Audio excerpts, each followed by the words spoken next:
হচ্ছে রেকর্ড হচ্ছে। আমার পিছনে মসজিদে নববী, মদিনার অন্যতম দর্শনীয় স্থান। মহানবী সাল্লাল্লাহু আলাইহি ওয়াসাল্লাম মদিনা আসার পর প্রথম ছিল মসজিদ কুবা, সেখানে নামাজ পড়েছেন। পরবর্তী এই মসজিদ নির্মাণ করা হয়, এই হলো মসজিদে নববী। হাজিরা পর্যটকরা এখানে আসেন, অন্যতম গুরুত্বপূর্ণ একটি স্থান, এখানে এসে নামাজ পড়েন। এখন রাত 1:45, তারপর দেখেন কত দর্শক, কত মুসল্লি, কত পর্যটক এখানে আসেন। সবই হলো ইসলামের প্রতি ভালোবাসা, ইসলামের প্রতি আনুগত্যের কারণে এখানে তারা আসছেন।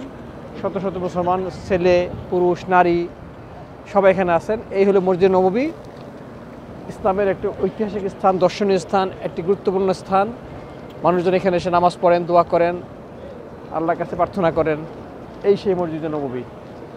রফিকুল হায়দার ফরহাদ, মদিনা, সৌদি আরব।